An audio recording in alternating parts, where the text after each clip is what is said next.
Welcome to the Enigmatic Abyss, the channel where we focus on stories of the unknown, paranormal, disappearances, UFOs, abductions, and enigmatic mysteries which elude the modern mind.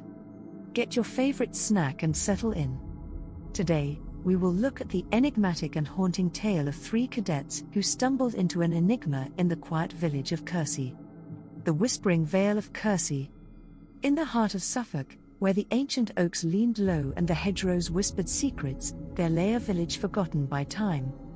Its name, etched in moss-covered stone, was Kersey, a place where the veil between worlds grew thin, like the gossamer threads of a spider's web trembling in the dawn mist. Three young souls, clad in navy blue, stumbled upon Kersey one crisp morning. Their boots sank into dew-kissed grass, and the air tasted of memories long buried. William Lang, Michael Crowley, and Ray Baker, cadets bound by duty, had no inkling that their footsteps would echo through centuries. The church stood sentinel, its spire reaching for the heavens. But as they drew near, the bells ceased their eternal chime. The cadets exchanged glances, their breaths crystallizing in the chill. The world around them blurred, a sepia-tinted photograph fading at the edges. The village unraveled, revealing its hidden face. The church bells of Kersey were more than mere metal and rope. They were the guardians of Kersey's hidden truths. When they fell silent, they whispered secrets to those who listened. For these three cadets, they understood that the silence of the bells heralded an enigmatic truth. In the past, the bells had sung of lovers torn apart, hands reaching across time, hearts bound by invisible threads. Their kisses lingered in the cold air, imprinted on the very stones. Each toll also echoed battles fought on nearby fields, the clash of swords, the cries of wounded men. The bells mourned fallen warriors, their names etched in rusted armor. When a child was lost, the bells wept. They carried the grief of mothers who rocked empty cradles, their tears watering the earth. A priest's whispered confession, a stolen kiss in the shadow of the nave, the bells knew all. They told for love that dared defy church walls. Some had even said that the bells struck bargains with the fae.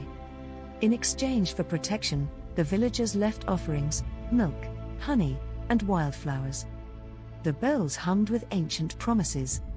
Now the bells were silent and stoic, sitting like quiet observers of the three young cadets. The cobbled streets stretched before them, worn by countless footsteps. Yet, no souls stirred. The houses leaned toward one another, their thatched roofs sagging under the weight of forgotten stories. Windows, like dim eyes, peered out from centuries past. The butcher's shop beckoned, an altar of blood and bone. Whole oxen hung, suspended in time, their eyes pleading for release. Ducks waded in the stream, feathers as gray as the mist. But they were no ordinary ducks. Their quacks held echoes of forgotten laughter, and their eyes bore witness to battles fought and lost. The water flowed, yet it did not flow. It clung to the banks, reluctant to leave this fragile moment. It was as if time itself had stopped and the three cadets were wandering through a memory of what once was. A house stood half collapsed, its timbers gnarled like ancient hands. Inside, shadows danced, a spectral waltz of memories. The walls whispered secrets, of love unrequited, of dreams abandoned. The cadets traced their fingers along the rough plaster, feeling the pulse of lives extinguished. They explored the village in hushed awe and bewilderment, uncertain of the place they found themselves in.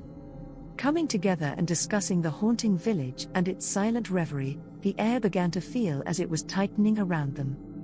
Then, as swiftly as they had arrived, the bells chimed anew, pulling them back. Smoke curled from chimneys, and the village breathed once more. But the cadets carried Kersey with them, the taste of sorrow, the scent of damp earth, the weight of forgotten years. It is rumored that after the experience in Kersey that the cadets were forever changed. Their footsteps no longer echoed in the mundane world, instead, they resonated across the fabric of existence. William Lang, with his unruly hair and eyes that held both wonder and sorrow, became a dreamer. He wandered the mist-shrouded moors, seeking hidden doorways. His fingers traced ancient symbols etched into standing stones, and he whispered forgotten incantations. Lang was rumored to collect maps that led nowhere on Earth. His room overflowed with parchment marked by cryptic symbols. He claimed they revealed ley lines, portals, and forgotten realms. Some said he vanished into one such map, stepping beyond the edges of reality. Michael Crowley, the Quiet One, was rumored to retreat to libraries and dusty archives. His eyes scanned yellowed pages, seeking clues to Kersey's secrets. He deciphered forgotten languages, the whispers of wind, the rustle of leaves. His fingers would tremble as he pieced together fragments of forbidden knowledge. Crowley authored a tome, an opus of enigmas. Its leather cover bore no title, but those who dared read it glimpsed the truth. It spoke of thresholds within thresholds. Some say he walks its pages, tracing inked paths to distant realms. Ray Baker, the practical one, was rumored to become a wanderer. He roamed the world, seeking other places where the veil was thin. His boots touched dew-kissed grass in forgotten graveyards, crumbling castles, and moonlit crossroads. He carried a pocket watch, an heirloom from Kersey, that ticked to a rhythm beyond time. Baker stood at crossroads, offering travelers choices. Left or right? Past or future?